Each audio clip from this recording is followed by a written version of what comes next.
Muito obrigado. Olá, meu nome é Otávio Nassur, curitibano, absolutamente apaixonado pelo que eu faço. E o que eu vim compartilhar hoje aqui com vocês é um pouco sobre essa memória desta paixão que iniciou quando eu tinha 13 anos de idade. Vou fazer um convite no final, mas para contar um pouco disso, para falar um pouco sobre o valor do instante, a gente precisa entender um pouco sobre o tempo e o conceito do tempo. E aí, vocês vêm comigo para conhecer um pouco da mitologia grega. Existia um deus chamado Cronos, e esse era o deus do tempo que a gente pode medir. Os segundos, os minutos, os dias, os anos, os séculos, e ele casou com a sua irmã, a Reia. Tiveram juntos 6 filhos. Na época, dizia a lenda, que ele ia perder os seus poderes tomado pelos filhos. E nessa, a cada filho que nascia, Cronos comia a sua cria. A Reia, muito triste, já no 6º filho, resolveu então entregar só o manto para Cronos comer. E ela salvou a vida de Zeus, que era o caçula, que tempo depois voltou, ofereceu uma porção a Cronos, que fez com que ele vomitasse todos os irmãos. E assim, eles tiraram o poder de Cronos e foram reconhecidos como os filhos, como os novos deuses que não respeitavam o tempo normal. Eles eram atemporais. Zeus casou com uma garota que era a nossa deusa da sorte e da fortuna, Atike. E ali nasceu Kairos.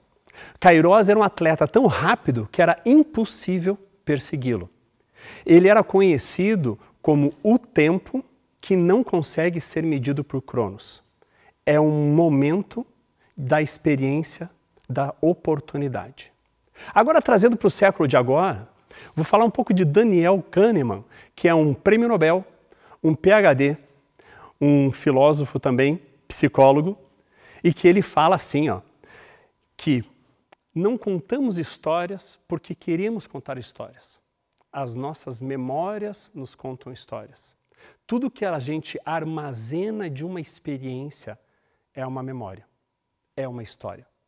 E hoje eu estou aqui para contar a minha, que eu não sei se é uma história ou se são memórias das minhas experiências infantis, que começou quando eu tinha 13 anos. Eu fazia musculação numa academia de ginástica, crente que eu ia ficar forte igual o Rambo. Você que está em casa sabe quem é Rambo. Rambo 1. Tinha uma parede de vidro imensa e lá passou uma menina mais nova, devia ter uns 11 anos, os nossos olhares se cruzaram e eu pensei, é o amor da minha vida. Mas o pai dela passou logo atrás e eu continuei fazendo um movimento rápido. E aí eu comecei a perceber que toda terça e quinta, às 3 da tarde, essa menina entrava numa porta e o pai dela levava até a porta. Às 4 da tarde, o pai dela estava na porta e ela terminava a aula e saía. E eu, muito movido pela paixão, desci na secretaria da academia e falei, eu quero me matricular naquela porta. Eu não sabia o que era. Na terça-feira da semana seguinte, eu entrei lá, era uma aula de ginástica aeróbica de competição. Eu era o único garoto de 13 anos numa turma de mais de 30 mulheres. Eu não vou dizer que eu não sabia o que estava fazendo ali dentro, porque o meu foco era claro. Eu estava apaixonado e o meu amor estava ali dentro. Então fazia sentido, essa palavra, para mim, estar ali dentro. Como eu tinha muita vergonha com 13 anos, a minha estratégia era, eu tenho que impressioná-la. Então eu vou ficar bom nesse negócio. E eu comecei a fazer 2, 3, 4, 5 aulas por dia, até eu começar a entender o que era direita e esquerda naquela aula de ginástica aeróbica. Passaram 3 meses, essa menina saiu da academia, e eu não sei o nome dela até hoje. E acabou a minha história. Brincadeira, porque a história começou aqui. Ela saiu e eu não fiquei triste. Quando chegou na semana seguinte, terça-feira, eu acordava muito feliz, porque eu ia ter aquela aula de ginástica aeróbica. Alguma coisa estava me movendo por dentro que não era aquela primeira paixão que eu imaginei que fosse a menina. Era alguma coisa que me movia. E aquele professor chegou para mim e falou assim, Otávio, você já está entendendo, você já está um tempo aqui, ele viajava e competia no mundo inteiro, ele falou, eu preciso viajar, você não quer me substituir? E assim começou a minha vida, com 14 anos, dando minha primeira aula de ginástica aeróbica, onde a minha preocupação não era fazer as pessoas acertarem os movimentos. Eu precisava fazer com que as pessoas sentissem o que eu senti. Eu precisava fazer com que as pessoas sentissem o que eu senti. Passaram alguns anos, eu já não tinha mais horário de tanta aula que eu estava dando e eu precisava que mais pessoas sentissem o que eu senti. Então a minha ideia foi montar um grupo de dança. Porque eu comecei a prestar atenção e perceber que os festivais de dança tinham grandes volumes de pessoas assistindo. Eu falei, esse é o lugar.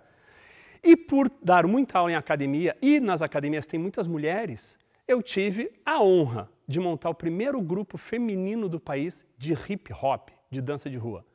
E esse grupo, em 1994, formado num primeiro evento que teve aqui em Curitiba e depois para o mundo inteiro, participou durante muitos anos dos maiores eventos do mundo, até chegar numa premiação, que foi a maior premiação, no maior evento do mundo, e não era esse o nosso maior prêmio. O maior prêmio dessa história foi que desde 94, a gente ainda se encontra na época de Natal, os nossos filhos ainda se encontram, e essas meninas literalmente tatuaram na pele aquela passagem que era a logomarca do grupo, onde todos fizemos parte. Mais do que uma tatuagem na memória, foi tatuar para sempre na pele. Quanto valia aquele instante? E aí começou meu novo objetivo. Poxa, então eu quero que mais ainda pessoas sintam o que eu senti. E eu montei uma escola de dança. Aqui em Curitiba, pertinho de um shopping. A minha ideia, na primeira reunião com os professores, foi o que a gente vai vender aqui, porque eu sei que não é dança. Aí, aquela pausa dramática. Todo mundo, como assim não? Eu falei, não, as pessoas vêm buscar o que um dia eu encontrei, se sentir bem. E a gente comprou, então, uma máquina fotográfica Killian, e um dos professores era professor de física na Federal do Paraná. E nós, então, começamos a fotografar os dedos dos alunos de dança de salão, e a gente começou a fazer uma análise de alcance, de volume, de cor, para saber quem chegava nervoso, triste, quem saía alegre, descontraído, mais saudável. E isso começou a me dar materiais para validar uma ideia que eu tinha, que eu chamo de flexibilidade cognitiva. Essa percepção sensorial. Como a arte consegue abrir os canais de percepção a ponto de fazer um instante de uma pessoa valer mais a pena. E naquela ideia de contaminar ainda mais pessoas, resolvi então fazer o meu próprio festival, partindo de um princípio que, nas viagens que eu já estava fazendo com o meu grupo, as meninas não usufruíam do tempo com tanta alegria como era no começo. Muito ruído, muito mau atendimento, muitas coisas que a gente não gostava. E aí eu me lembrava do meu avô, que sempre chegava para os netos e falava assim, queridos, na vida você sempre tem duas alternativas no mínimo. Você vai ficar reclamando ou você vai fazer algo para resolver. Escolhe o dedo do vô. Então, para não reclamar do festival dos outros, eu resolvi produzir o meu próprio festival, da maneira que eu imaginava que pudesse ser a nossa Disneylândia. E nasce aí o FIH2, Festival Internacional de Hip Hop, que já tem há 18 anos aqui na cidade de Curitiba, começou com grupos amigos participando e hoje, além de estar entre os 5 maiores eventos do mundo de danças urbanas, ele é o maior da América Latina. Na edição do ano passado, vieram 40 mil pessoas, mais de 3 mil dançarinos, a transmissão ao vivo para as pessoas votarem em casa para mais de 700 mil pessoas e aquele desejo de alcançar mais pessoas estava conseguindo ser atingido. Mas eu começava a ver aquela vibração naquele lugar, que fazia aquela energia reverberar com tanta força, e eu comecei a pensar como que então dá para melhorar ainda mais o desenho dessa experiência.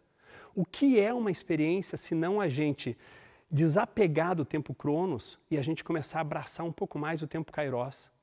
Não é o tempo que todo mundo fica robótico, mas é aquele tempo que vale a pena ser vivido, aquele instante que vai ficar tatuado na tua memória. E comecei a produzir aberturas para esse festival que, para mim, tinham que ter a maior quantidade sensorial possível para que a plateia sentisse o máximo possível. E quanto mais a tua emoção está envolvida, mais tempo vai reverberar na tua memória. E a partir desse momento começaram então a vir convites de pessoas que estavam na plateia e outras que foram agências de comunicação. Comecei a atender lançamento de caminhão, novos carros, corporativo, festas de aniversário, casamentos, 15 anos, eventos, finais de ano, natais para todos os lugares do país. Porque uma vez que a gente começa a entender o funcionamento da cognição, de como fazer as pessoas melhorarem sua percepção e sentir, essa memória perpetua mais tempo. E aí, uma catarse na minha vida, há 8 anos atrás, o nascimento da minha filha. Eu, que fiquei a vida inteira envolvido com mulheres, claro, agradeci muito quando nasceu a minha pequena, Sofia. E as coisas não que mudaram o que eu sempre fiz, mas o foco foi alternando. Aqui ela fez um acrônimo para mim, né? Pega o nome e com cada letra o que significa essa pessoa para você, que eu tatuei. E hoje é o meu compromisso com a minha pequena. E eu pensei, se eu tenho esse compromisso com uma, por que eu não posso ter esse compromisso com todas as crianças? Então, aquele lugar de que eu queria que mais pessoas sentissem o que eu senti, que foi aumentando para mais pessoas, eu comecei a mudar para aqui. Eu quero que crianças sintam o que eu senti. Porque o que mudou a minha vida foi quando eu também era criança. E resgatei um evento que eu já tinha em Curitiba, há 26 anos, chamado Criança que Dança, que é um espaço incrível para crianças que nunca pisaram no palco, poderem dançar para crianças que nunca sentaram numa plateia. Esse evento, na 26ª edição, vem crescendo e a gente vê essas crianças cada vez mais saindo dali e depois enviando mensagens e os pais também falando o quanto aquele minuto no palco valeu a pena na vida daquela criança. E Curitiba também, por receber muito imigrante haitiano, um dia numa mesa conversamos, por que então a gente não expande isso para o mundo? Por que a gente não leva para aquela criança que não é atendida, não só pelos pais, porque é uma das cidades com o maior número de órfãos do mundo, mas não é atendida pelo governo, né, porque não se tem condição. E começamos então Criança que Dança Internacional, para levar o quê? Um instante de felicidade. A primeira viagem foi para Porto Príncipe, no Haiti. E ali fez muito valer o nosso princípio, de levar um instante de memória para aquelas crianças presas naquele tempo cronos, esperando a vida passar para a vida acabar, e a gente tentando dar um motivo para que ela quisesse viver mais um pouco, para nos encontrar no próximo ano. No ano seguinte, a gente foi para aldeias no Quênia, numa parceria com uma ONG incrível chamada Endeleza, onde na cidade de Meiri a gente conseguiu atender mais de 700 crianças. E quando essas crianças viravam para a gente e falavam, tio, a gente quer trabalhar com dança, a gente quer dar aula de dança igual você, eu pensava com 13 anos, poxa, um dia por causa de uma aula isso aconteceu comigo. E aqui vem o convite para todos vocês. Deixem as crianças sonharem, deixem as crianças experimentarem, deixem essas crianças brincarem com o tempo.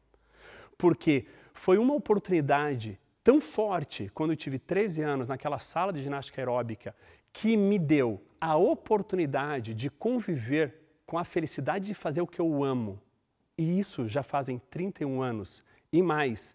Com o apoio dos meus pais, que nunca inibiram as minhas escolhas, foi por conta dessa soma que eu imagino hoje quantas crianças com 13 anos no mundo também não têm sonhos, também não têm vontades, partindo de uma experiência, de um instante, de uma brincadeira que foi tão boa que ela quer repetir aquele sentir daquele prazer. Mas muitas vezes também pensando quantos FH2 poderiam ter por essas crianças se elas fossem incentivadas pelos pais, apoiadas pelos pais, fossem instigadas pelos pais. Mas muitas vezes os pais, pensando em proteger, acabam usando aquelas expressões fatídicas e matam o sonho das crianças. Isso não é profissão, isso não vai te dar dinheiro, isso não vai te dar futuro, isso não é trabalho. E acabam, dessa maneira, inibindo a natureza de você perceber o que você está sentindo. Vai inibir a natureza da nossa percepção do sentir. E quando eu falo em sentir, eu estou falando em sentir desejo, em sentir vontade. Sentir, por muitas vezes, a gente esquece o grande princípio, né? E a gente não tem como produzir sem sentir e ser orgânico. Para fazer sentido é preciso sentir. Para fazer sentido na sua vida é preciso sentir. E uma vez que você assuma isso, é o sentimento que vai promover o teu propósito, é o sentimento que vai promover o teu desejo, é o sentimento que vai fazer você sair da cama pela manhã. E esse meu mundo hoje foi mudando. Por sentir isso, falta as pessoas serem incentivadas a resgatar nelas, uma vez, algo que elas tiveram um desejo muito grande de repetir a emoção. Hoje eu quero que todos tenham a oportunidade de sentir. Não necessariamente o que eu senti. Porque sentir é o grande diferencial do ser humano. E se a gente não sente, a gente não conecta. E a gente está cada vez mais enclausurado e cada vez mais deixando de ser humano. E a gente só vai se permitir sofrer, sorrir, alegria e tristeza se a gente aceitar que a vida é este delicioso contraste. Eu quero terminar falando para vocês, tempo Cronos ele aprisiona e o tempo Kairos ele liberta. Ele é um instante, ele é uma oportunidade. Esse Kairos ele só tinha cabelo na frente, ele era careca atrás. Porque a oportunidade ou ela vem de frente para você agarrar, ou quando ela passa, você não tem mais como pegá-la. Então, aproveitem cada instante de oportunidade na sua vida, porque são esses instantes que vão mensurar o valor da sua passagem nessa vida. Obrigado.